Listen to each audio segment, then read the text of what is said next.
Well, I've met a lot of people in a lot of different places. I've met people in coffee shops. I've met them at breweries. I've met people. I even met someone one time that's become a good friend in the Trader Joe's parking lot.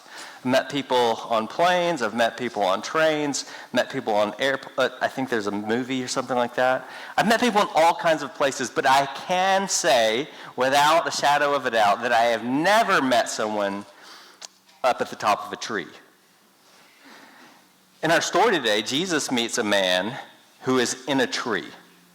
We're introduced to him in verse 2. It says, there was a man named Zacchaeus. He was a chief tax collector and was rich. The first thing that we learn about Zacchaeus is that he was a tax collector. Now, when I say tax collector, you probably think IRS, you think accountant, you think people that are really into protocols and order and rules, and maybe you think fluorescent lights. But when Luke's audience heard the word tax collector, they thought traitor. Because at that point, the Roman army was stationed in Jerusalem, and they ruled the Jews. They ruled lots of places in the Mediterranean world, and anybody that they had colonized, they taxed. But they didn't do it themselves. They actually divvied that out to the people who they ruled. And so, they would give the opportunity to tax your own people to the highest bidder. You might ask, why would you pay to work for the foreign government? Because it was extremely lucrative. You see, that was your startup cost. And after you paid those startup costs, you could use manipulation, intimidation, aggression, savvy accounting to squeeze every last dime out of your neighbors. Zacchaeus was a tax collector. And he wasn't just a tax collector, he was the chief tax collector. In other words, he was the mob boss, the godfather. Everybody under him, all those other tax collectors, they had to give him a cut. Which is why the text says he was rich. Very rich. So don't think the accountant that lives down the street. Think about the person that lives in your neighborhood who sold a scam to all your other neighbors and then drove up to their house driving a Rolls Royce. Think that loan shark who's in your neighborhood and they're gouging all of your neighbors. And they're coming home every day living it up. That was Zacchaeus. But when we hear tax collector, you need to know that in that world, it wasn't just it didn't just have a political connotation. It also had a religious connotation. You see, because Zacchaeus was part of the people of Israel, and the people of Israel, they were waiting for their Messiah to come and to deliver them from the Romans, and yet Zacchaeus, he's working for the Romans. So that means he's not just kind of a scoundrel, he's also unclean, a sinner, an outcast. That's who Zacchaeus is. He is at the top, and yet he is also on the outside. See, Zacchaeus is one of these guys that he climbed to the top of the ladder and he lost everything else along the way. And you probably know some of these people. They climbed to the top of the financial ladder, but they lost intimacy with their wife, the respect of their kids. Maybe you know people that have climbed to the top of the ladder of family stability, and they've built their family. Maybe they've hit their numbers. But at the end of the day, they're lonely, unfulfilled, tired. Earlier, I said that I had never met anyone at the top of a tree, but I think I've met a lot of people at the top of ladders. A lot of people who are climbing ladders. A lot of people who are clinging to the tops of ladders. They've climbed their career ladder and they've lost their friends. They've climbed the ladder of financial security, and they've lost the ability to live without anxiety. They've climbed the ladder of reputation, and they've lost the freedom to be honest and vulnerable and to not feel lonely.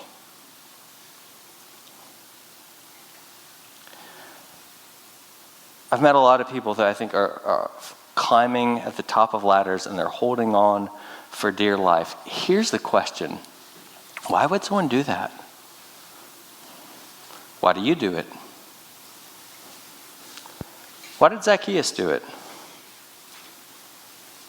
I think Luke gives us a clue in verse 3 when he tells us, quote, that he was small in stature.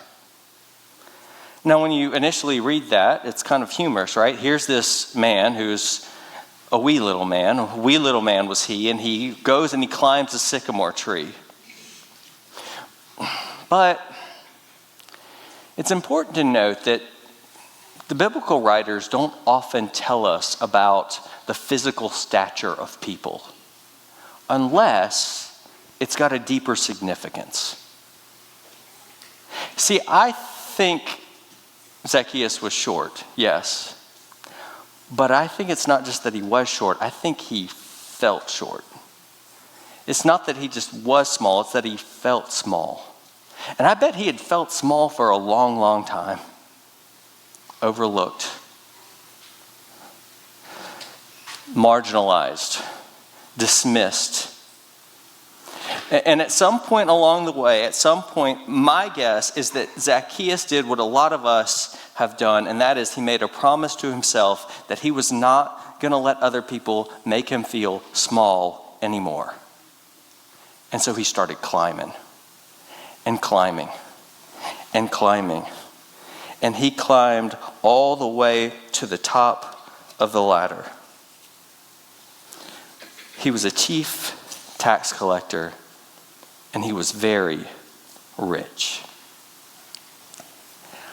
I don't think that we have to be short to understand Zacchaeus. I don't think that we have to be short to relate to Zacchaeus. See, some of you in here, you know what it's like to grow up in homes where you feel unseen. Maybe your parents were so busy climbing the ladder that they forgot to look down. Or maybe it was because you had another sibling that required so much attention that you felt like you just had to be quiet and be unseen. Or maybe it's that somewhere along the way, you got hurt and you have made a vow to yourself, I am never gonna be put in that position anymore.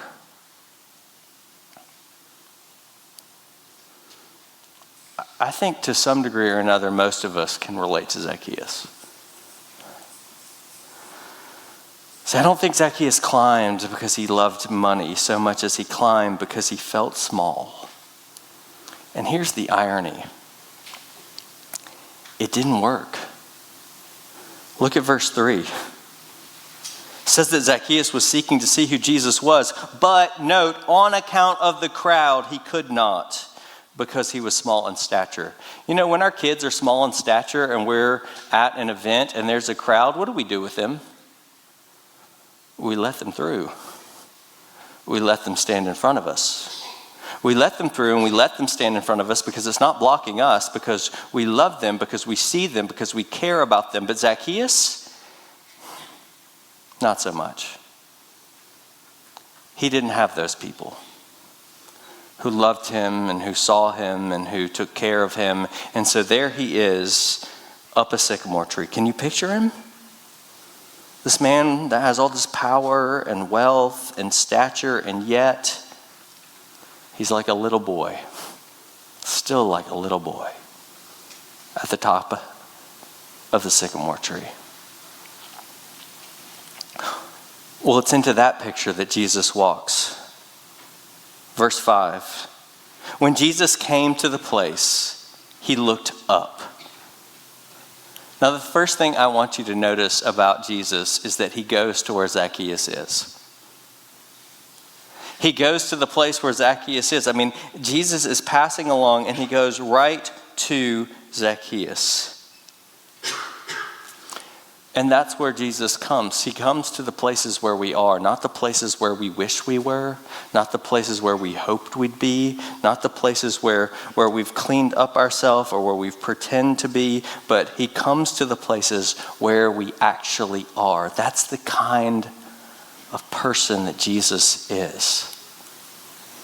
There are so many times in my life where I believe the lie, like recently, this happens all the time, where I think that the place that Jesus is going to meet me is someplace other than the place where I am.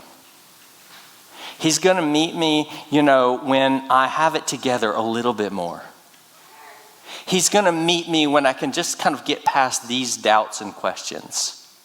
He's going to meet me when I can just get through these insecurities. He's going to meet me. He's going to meet me when I can just not struggle quite so much with this or that thing. But that's not Jesus. He doesn't meet us in the places where we'd hope to be or the places where we think we should be. He meets us in the places where we actually are. And I think that has tons of implications for us who are seeking to be his people, who minister in his name, who carry his name to the rest of the world. Parents, you have to meet your children where they are, not where you hope they'd be, not where you wish they'd be. Friends, you have to meet your unbelieving friends where they are, with the questions that they have. Neighbors, you have to meet your neighbors where they are. I wish the place that people were would be like, Kyle, I just want to come and listen to a 2-hour theology lecture on, the Trinity after I've read the church fathers for a week. That's where I wish people were. And you know what? If I meet people there, I'm not going to see anyone. It's just going to be me. That's not Jesus. He doesn't meet people where he wishes that they were. He meets them where they actually are. And sometimes where people are is they're not ready to have that conversation yet. They're not ready to talk about those things yet. They're not ready to come into church yet, but they are ready to meet you at a coffee shop or to have dinner. They might be ready to come in your home. They might not be. But you got to meet them where they are, not where you wish they were. Jesus meets Zacchaeus where he is, and then notice that when he comes to this place where Zacchaeus is, what does he do? Don't overlook this. He looks up. How many people had looked up at Zacchaeus? Jesus doesn't look over Zacchaeus. Jesus doesn't look past Zacchaeus. Jesus looks up at Zacchaeus. He honors Zacchaeus.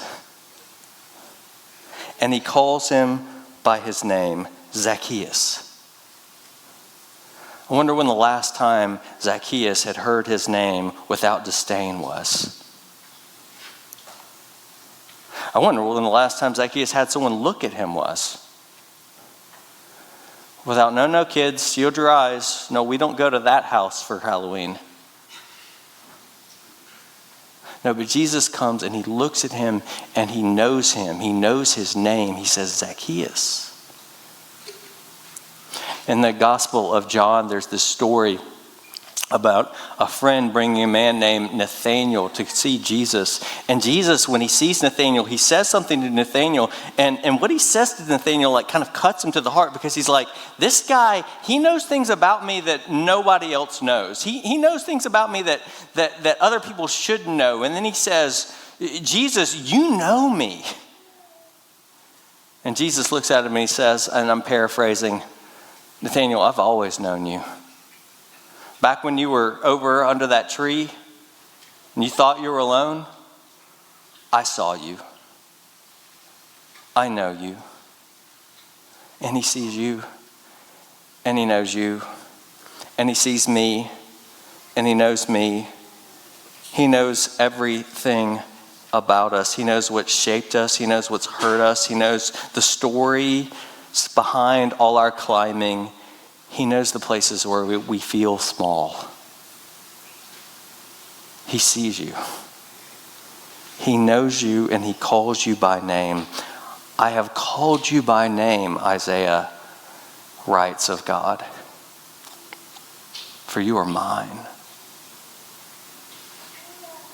So Jesus comes to the place where Zacchaeus is. He looks up and he calls him by name. And how does Zacchaeus respond? Well, first, actually, before he responds, notice what Jesus says. Zacchaeus, hurry and come down, for I must stay at your house today. Now that's an interesting way to put it. I must stay at your house today. Not I want to stay at your house today. Not could I stay at your house today. I must stay at your house today. Now there are very few things in the gospel that Jesus must do. He must preach the kingdom of God because that is the will of his Father, he says. He must suffer and die. He must rise from the dead. In other words, that word must, it means that whatever he's doing, it is mission critical. You know what's mission critical for Jesus? Staying at Zacchaeus' house. He's saying, Zacchaeus, that's why I came into the world. This is why I put on flesh. This is why I have endured sickness and sorrow and suffering and rejection. Why? I did it all. What? For what reason? So I could lecture you? No. So I could criticize you? No. So I could judge you? No. So I could be with you. So I could visit with you. I'm from the South.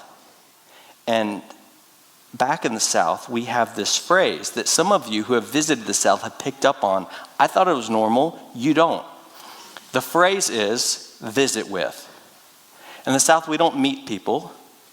We do, but that's a different thing. We visit with people. To visit with someone means that you go over to their house and there's no agenda. There's no end time. It is unhurried conversation that you just wait and let things develop and see what comes. It's the opportunity to get to know one another and to just wait for the rain and the sun of relationship and space and conversation to happen. And you wait, and it is slow. It is excruciatingly slow. That's why we talk so slow. And you just wait for the flowers of relationship to blossom. Jesus came into this world. Mission critical for him was to visit with Zacchaeus. And it's to visit with you and to visit with me. To spend unhurried relationship with us with no agenda, with no end time, with no cap. He just wants to be with us today. Zacchaeus, hurry and come down, for I must stay at your house today. How would you have responded? Let me tell you how I would have responded, I think. I would have probably said, Jesus, that's awesome. Just let me go clean some things up. Let me straighten up a little. Let me make sure that I've got enough drinks in the fridge, and I'm going to go run by Trader Joe's, and hey, what kind of chips do you like? And I got to make sure everything's all right, Jesus. Let the dirty clothes are put away. Jesus, how about 6? How about 6? Or maybe what I said, actually, what's honest, that's the me I like. That's the me I like to present. The real me is, I got some important things going on today, Jesus. Tuesday? Does Tuesday work? Could we do it then? I mean, there's some things that I have on my agenda, and I already have planned, and I already have scheduled, and I'm kind of in the middle of some projects, Jesus. So could we kind of push it out a little? How does Zacchaeus respond? There are various responses to Jesus. Notice Zacchaeus' verse 6. He hurried and came down and received him joyfully.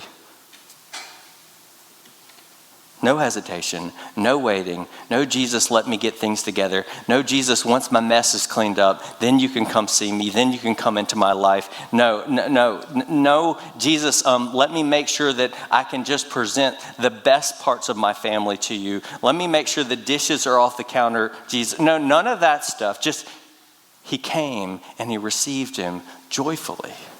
Why? I think it must have been because he finally had someone who saw him, who knew him, and who wanted him. And that's a powerful thing.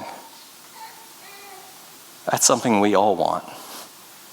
To be seen, to be known, and to be wanted. See, he had experienced grace. And that grace freed him so that he said, yes, Jesus, come to my house right now. I don't care what it looks like because I know you don't. Because that's grace. Not everybody in the story responds to grace so joyfully. Verse 7, we read about the others who were standing around, and it says that the crowd, those people, grumbled. He has gone to be the guest of a man who is a sinner. Him? Zacchaeus? Does he not know who he is? I cannot believe that he would spend time with him. You know, we like grace. I love grace. You love grace, I'm sure. I like grace when it's for me. But what about when grace is for other people? What about when it's for Zacchaeus? Or certain high-profile people that are in the news a lot lately? What about when it's grace for them? William Campbell was a white Southern minister who grew up very, very poor, but had an excellent mind and a deep conviction and commitment to racial reconciliation.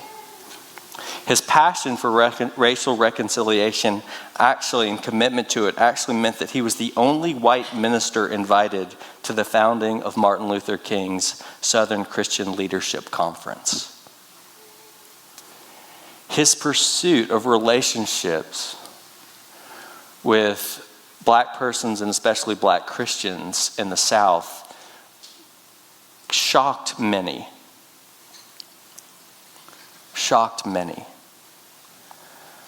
But that wasn't the greatest thing that he did that shocked people. You know what it was? William Campbell would also go visit Klansmen, members of the Ku Klux Klan in prison, read the Bible to them, minister to them, pray with them, some of whom he became their only friends. And when he did that, you thought the shock was bad when he befriended black people. You should have seen what happened when he befriended Klansmen. And people who were championing, and that he had worked with to champion the cause of civil rights and racial reconciliation in the South, they said, "What are you doing to Will Campbell? Do you know, why are you meeting with them? Why are you meeting with them? Why are you befriending them?" Do you know how he responded? Because Christ died for Klansmen too.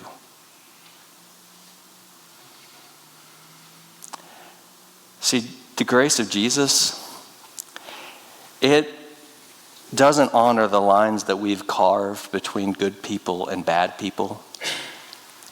It doesn't honor the ways in which we have cut up the world. No, Jesus' grace is so deep and so wide and so full and so free that he dies for every type of person, even the people that we would say, "Zacchaeus? Really? You're going to eat with him?" Yes, Zacchaeus and Klansmen and whoever a Klansman is for you.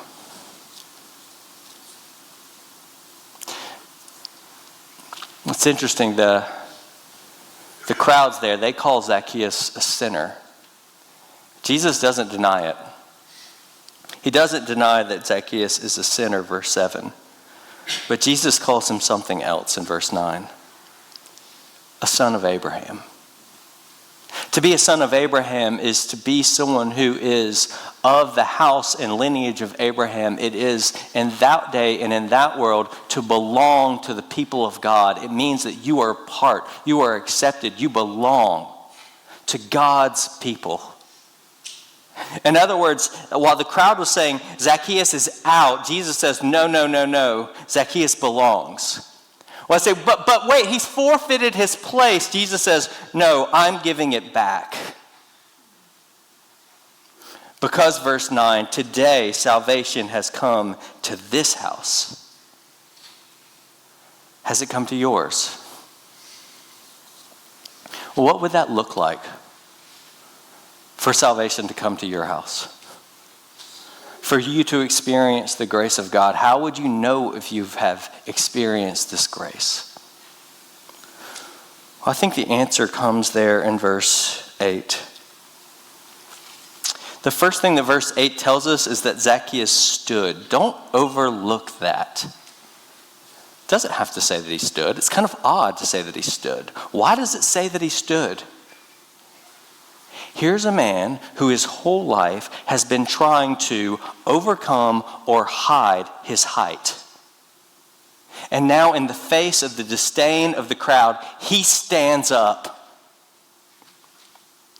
He doesn't care anymore. You see, once he knows that he's accepted by Jesus, he's okay to be short. It doesn't matter. He stands up and he proclaims before everyone in the midst of their disdain, behold, Lord, half of my goods I give to the poor, and if I've defrauded anyone, I restore it fourfold. Now, I could get into the numbers here, and it's something that we like to focus on. But I don't think the numbers are as important as what the numbers represent.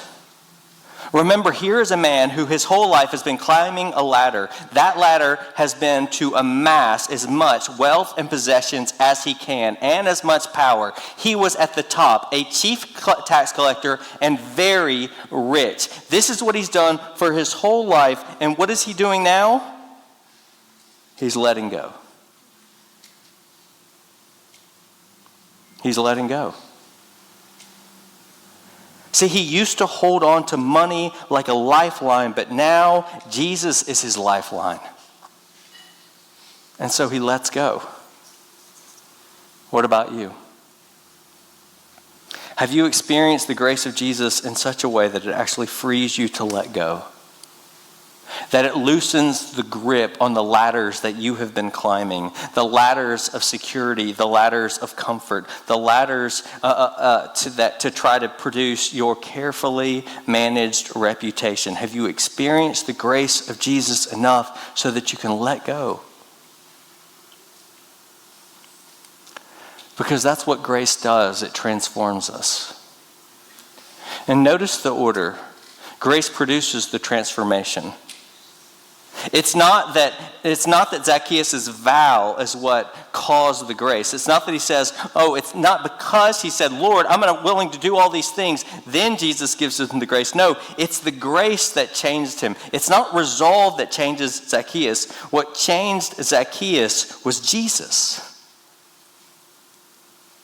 Was the one who, verse 10 says, came to seek and to save that which is lost. And so if you want to experience this grace and be changed, if you want to have your grip loosened, that's not going to come through deeper resolve or more commitment or anything like that. It's going to come by experiencing Jesus. The one who saves you in your lostness. The up the tree lost. The feel so small lost, the climb for years and still feel empty lost, that I didn't mean to end up here and don't know how I got here lost. That's who Jesus comes for. That's who he sees. That's who he calls. And when he finds you, when he sees you, when he calls your name, when he bids you come down, when he comes into your life, then it frees you. It frees you to come down. It frees you to let go. And it frees you to be small. He stood up. Because in the kingdom of Jesus, the small are seen and known and wanted and loved and saved. In the name of the Father, Son, and Holy Spirit. Amen.